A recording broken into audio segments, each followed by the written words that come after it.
the WATD Fantasy Draft. We are back at it. Quinn, Johnny, and Brendan ready to go for another week. And for many, it's the final week of non-league play.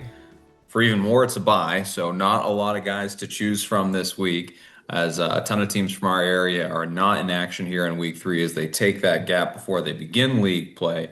But for a lot, it's a great last chance to make a statement. Big game on a lot of our teams that are in action, big game on their schedules as they try to make one more statement before they jump into league play. So very exciting week ahead. We had a ton of good picks on the board last week. Just quickly looking at some of what came in. Unfortunately for you, Johnny, Dave Chivagato was out for Severian. Fortunately for you, Brendan, that thrust Christian McIntyre into a bigger role. 3 receptions, over 100 yard, 3 TDs. He was huge for you. Johnny, Marvelous Pleasant showed out as Rockland got win number 2 on the year, over 120 yards and 2 touchdowns on the ground. Abe Cornett had a couple of touchdowns himself as your quarterback. And then, unfortunately for you, Johnny, Braintree finally figured out how to score and put up 20 points on North Quincy. That was our big debate last week, and they did find a way to score.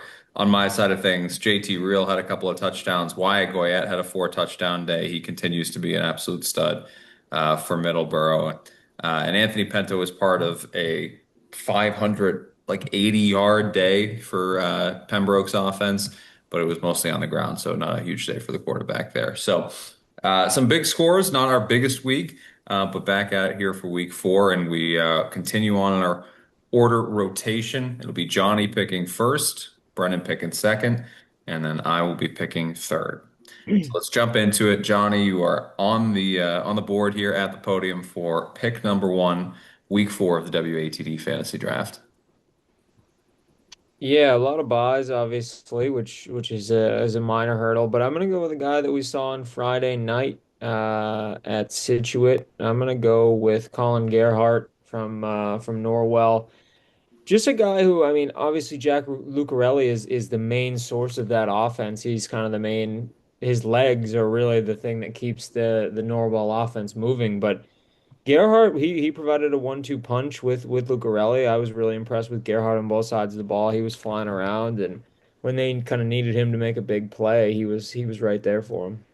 He's found the end zone. I found it twice on Friday night. I think he scored in 2 of Norwell's first 3 games. The senior kind of solidifying himself, and definitely like the elder statesman in the backfield that's working in some younger guys as well. They have a really good sophomore class.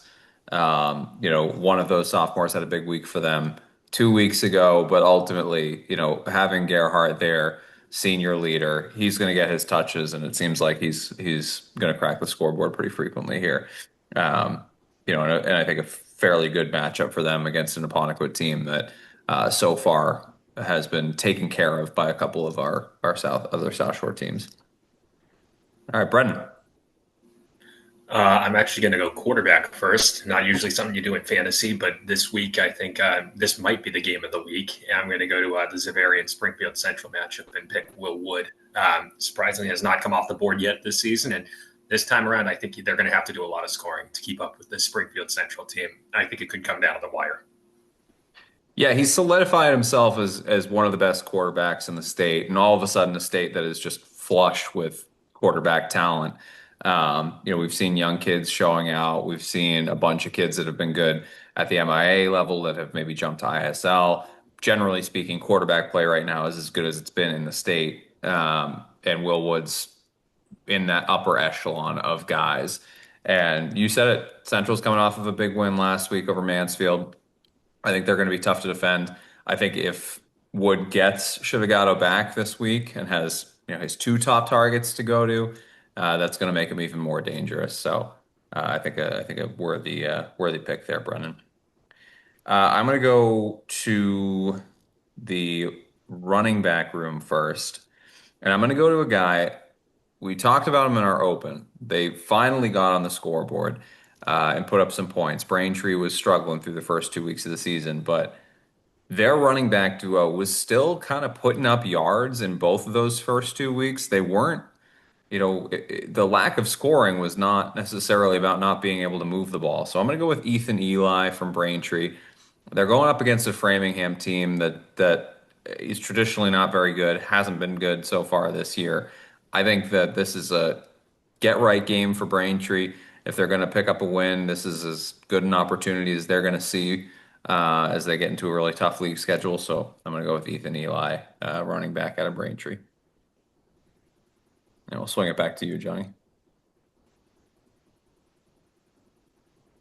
I am going to go. I'm going to go quarterback. I like the name, obviously, but I'm going to go Johnny King from East Bridgewater. I just think that's a team who started off hot like they did last year. I think Johnny is a big reason for that, and I think it's also matchup based a little bit here. I think they're going against a Spellman team who we've seen in person and has a lot of excitement around the program and a lot of younger guys, but are kind of waiting to take that next step. So I think this is a game that East Bridgewater can take if they want it, and ultimately Johnny is a big piece of that. Yeah, I think you got to kind of call a spade, and this is a good matchup for EB. And it's going to be a tough one for Spellman. I mean, that's just the reality. And Johnny King has come in. He's taken the reins. He's been good. Won the job in camp. He was the only other quarterback on the roster behind Ethan Pohl last year, but won the job over a junior this year. And I think he's been really good so far for them. And last year, as you said, Johnny, they were great to start the season and then got into league play. They beat Rockland, but lost Austin Dorst in that game, and then the wheels kind of came off the wagon for them a little bit. I think that this is they're going to be really trying to continue to build that momentum going into league play. So this is an important game for them. I don't think that they're going to be have their foot off the gas at all on this one. So I think Johnny King's in for a big week. All right, Brendan. I'm going to stick with another Catholic Conference team here with a basically a prove it game, I think, for these two schools. BC High needs a win. They're going up against a tough Everett team, so I think they're going to pass a lot. And I'm going to go with wide receiver Noah Federico. All right, I like it. We are going to be on hand for this one. I am making my way to So the am I. morning. You are? I am going to be at this game in Everett. Oh, how about that? All right, nice. Fantastic. Yeah, we'll be in Everett for this one. Um, should be a fantastic game. Hoping it's going to be a fantastic game. It's going to be streaming on WATD Plus, so look out for that. Yeah, I'm excited to just see what BC High has, and what they can do in the passing game. I think they're going to need it. I think that Everett was exposed a little bit last week on the back end of the defense by Severian. Can BC High maybe exploit some of those same holes? We shall see. All right, it swings it back to me, and I'm going to also go into the running or into the wide receiver room. Excuse me. I'm going to jump to. Uh, I'm going to jump to Abington. We've already taken one Abington receiver off the board. I'm going to go with their other big target. I'm going to go with Chris Patterson. I think this is a no problem kind of game for Abington against DY. I think they've been passing the ball really well to start the season. And I think Kingston Maxwell is kind of ended up getting the lion's share of the targets. I think Chris Patterson is going to be a big key for them, though, as the season wears on in the passing game. So I like him to have a big game this week as they kind of get him involved as they get ready to gear up for league play. All right, back to you, Johnny. I'm gonna go Nathan Helms, wide receiver from Carver. Just a guy who's kind of been around the block. You've seen him be able to put up big numbers in the past, and I think it's a good matchup for Carver against Wareham, and it's one that I think they're going to go to him a lot in. And a smart pick here too. So Nathan slid over last week with Tegan Ballou out for no, not Tegan Ballou. Whoever Carver's quarterback, it's escaping me at the moment here. Carver's quarterback was out this past week. Braden Crab out this past week, and Nathan filled in and had like a 300 or almost a 400-yard day. I think I had over 300 yards passing, 100 on the ground. Was absolutely sensational. Maybe he slots back to receiver, but it'd be hard not to see him getting some some snaps at quarterback too after that performance against Wareham, and obviously being under center for Carver's first win of the season. And I think just either way, I think a good matchup for Carver. So I think it's a great pick, Johnny. All right, Brennan. I'm going to turn to the running back pool. And I think he's not even listed on our document as of yet, but I believe Justin Kozarowski has taken over as the head back at Hingham. I feel like this is a good chance for them to put up some points and take a lead against a West Springfield team. And I feel like he's going to be one of their catalysts. Last week, I think he had like 10 carries for 55, 60 yards or so and a touchdown. In that tough loss to Abington, I think this is a chance for them to rebound, and he's going to be one of their leaders. I think this matchup's really interesting to me. I just don't know what to expect from West Springfield. When you look at kind of their schedule, they've played fairly well in the season. They're 1-1.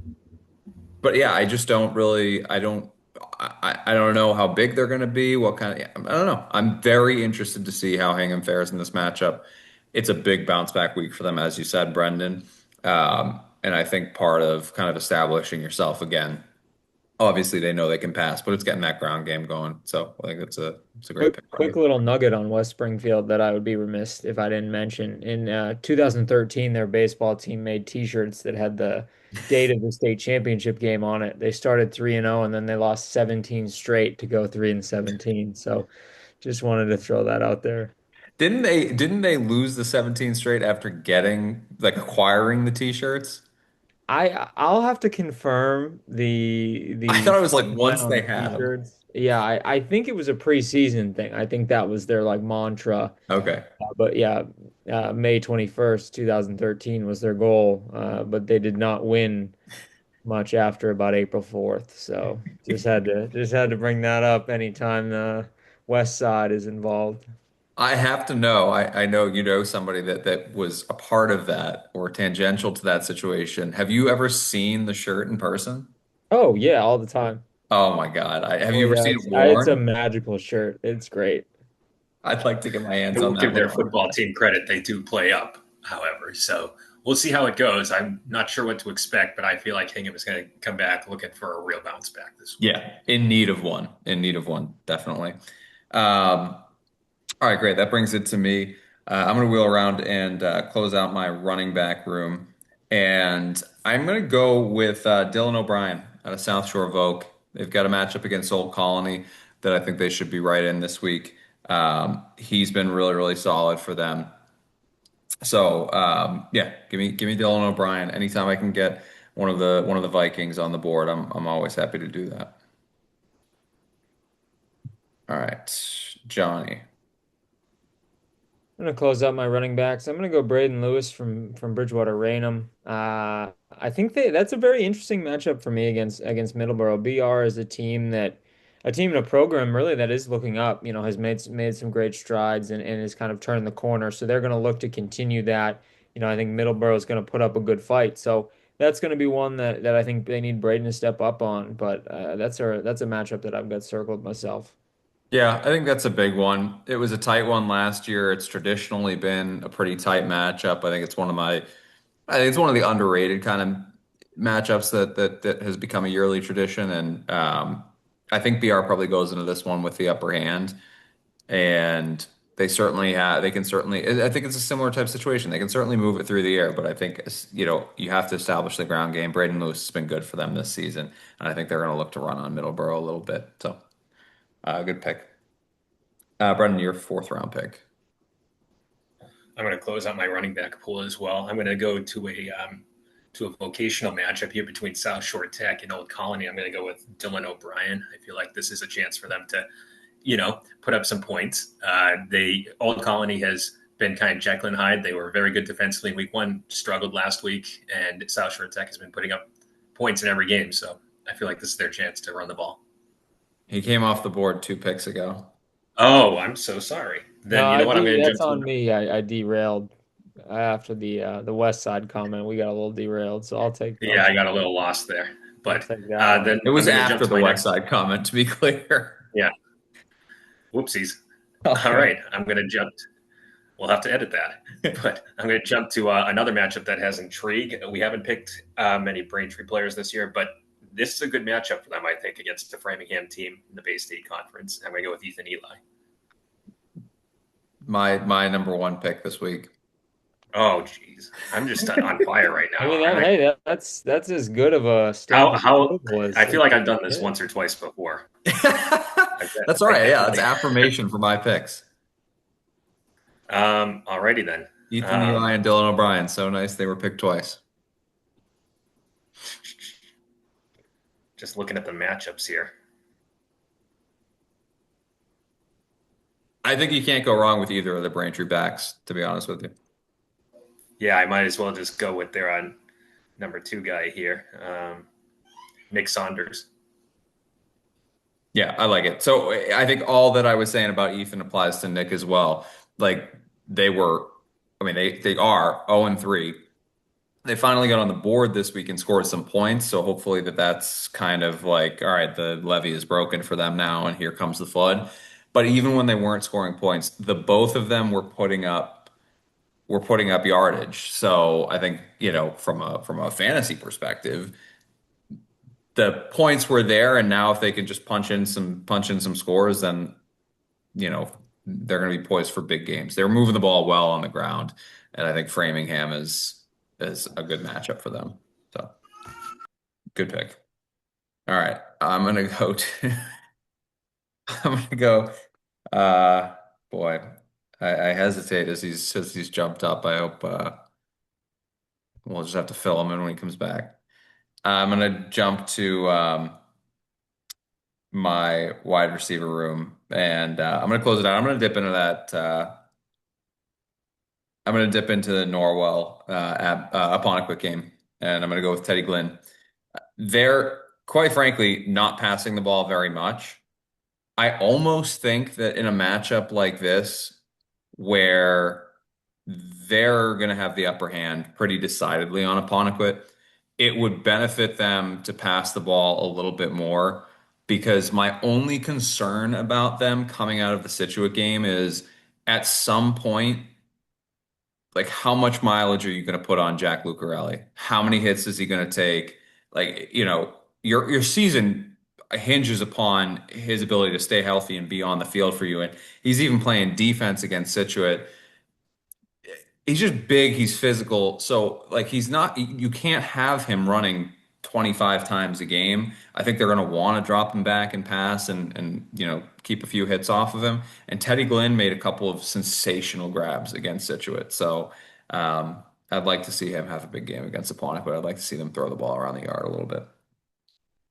Yeah, well, I mean, that's the thing with Teddy is they might not throw it a lot, but when they do, he's going up and getting it. He had a couple of contested ones against Situate. So if you're bringing him in against that defense, you would like to think that can translate to a Apponequet as well. Yeah, I think like two catches for 58, 59 yards. Like they were two big hitters, and we were calling the game, and it was like balls that coming out of the hand. You're like, boy, this is into traffic. This is maybe one that shouldn't go up, and maybe one that isn't coming down in your favor. And Teddy just plucked them. So, yeah, I was really impressed with what we saw from him.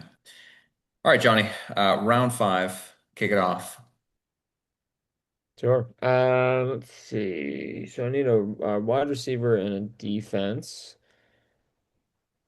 I'll probably just go wide receiver. I'm actually gonna do it. I'm gonna go to the West Springfield Hingham game, and I'm gonna go Riley Bayo for that one.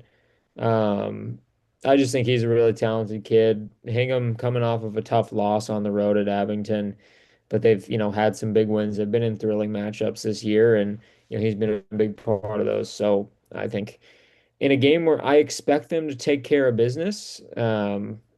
But West Springfield I think is going to have some fight, so I expect Riley to play a big part in what should be a win for them.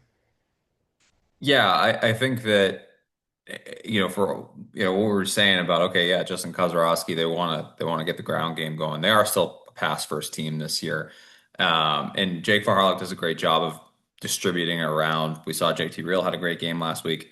Riley Bayo did too, and I expect that he's gonna get his catches. They're gonna key in on JT Real to try to slow him down. So I think that gets Riley a few more catches as well, or a few more looks at least. and you went at West Springfield, so you gotta take somebody in this matchup, Johnny. I feel like it only makes sense. All right, Brendan, that is going to bring it to you. Last two picks have been Teddy Glynn out of Norwell and Riley Bayo out of Hingham. So two wide receivers off the board. Your fifth round pick. I'm going to go with this important Marshfield matchup against Mansfield. I'm going to go to the receiver room, and I'm going to go with Cole Summers. I feel like this is a game where they're going to have to pass the ball if they want to keep up with Mansfield, and they're looking to keep their streak going after picking up a big win last week. This is also going to be our South Shore game of the week. We had this one last year. It was a low scoring affair. Marshfield won it in the final seconds. This year, it's so much more important. I think it's really important for both sides. For Marshfield, what can you say? Like they struggled out of the gate, obviously, but tight loss to Methuen, a blowout against Prep, who I expect to be in the D1 Super Bowl. And then you're able to pick out a gutsy win against BR. Probably didn't play your best, but now you kind of try to get things going.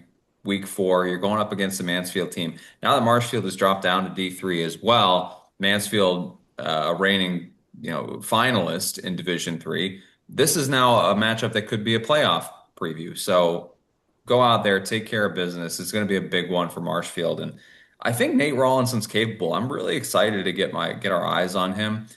And Cole Summers showed out last year. I think he's going to be a big piece of this one. I think Marshfield's going to look to get things going through the air against a Mansfield team that I think lost a little bit from last year. So I think that's a good pick, Brennan. I'm going to close out round five here with my quarterback pick, and I'm going to go to that BR Middleborough game again as well. I know we've taken a running back out of that game. I'm going to go to the passing game. I'm going to go with Jack Lambert from Bridgewater Raynham. I think he's quietly had a really great season so far. He flew under the radar, but was excellent last year.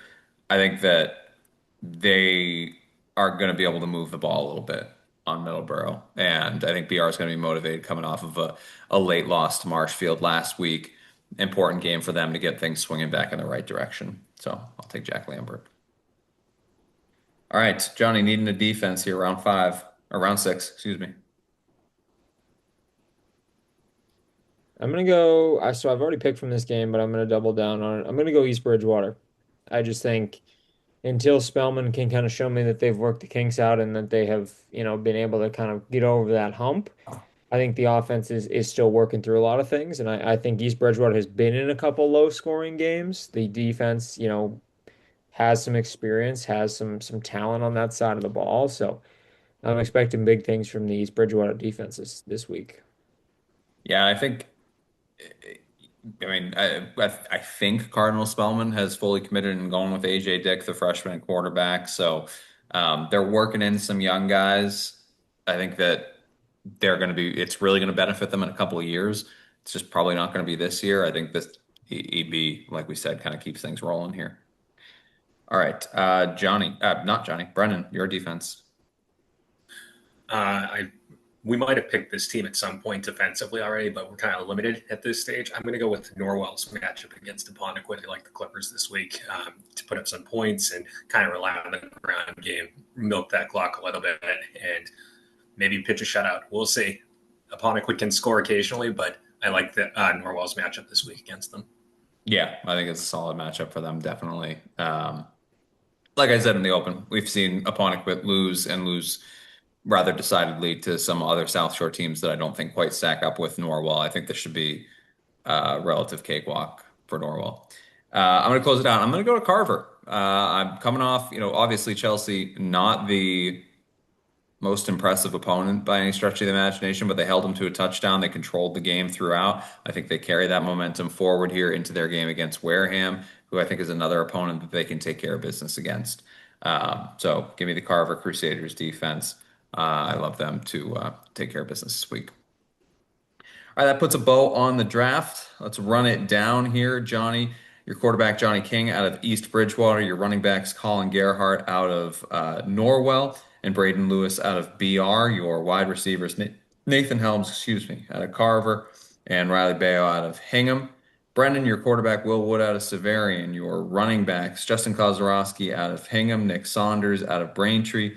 Your wide receivers, Noah Federico out of BC High, and Cole Summers out of Marshfield with the Norwell defense. And then for me, my quarterback, Jack Lambert, my running backs, Ethan Eli out of Braintree, and Dylan O'Brien out of South Shore Voke. My wide receivers, Chris Patterson out of Abington, and Teddy Glynn out of Norwell with the Carver D. All right, that is it. Those are your three teams for the week 4 WATD Fantasy Draft. We got a great week coming up. We kick it off with Thursday Night Lights on WATD Plus, powered by Chick-fil-A Hanover. We'll be down in Everett for the Crimson Tide hosting BC High Eagles. We'll get our first look at BC High this season, see if they can make it 2 straight losses to Catholic Conference opponents for Everett. And then Friday night, our game of the week, we are right in town in Marshfield. Marshfield versus Mansfield. Rematch of a tight one last year. Big game for Marshfield in front of the home crowd, looking for their first home win of the season. Well, that'll do it for Brennan and Johnny. I am Quinn, and we will see you next time. Don't forget to like and subscribe. This has been WATD Fantasy Draft.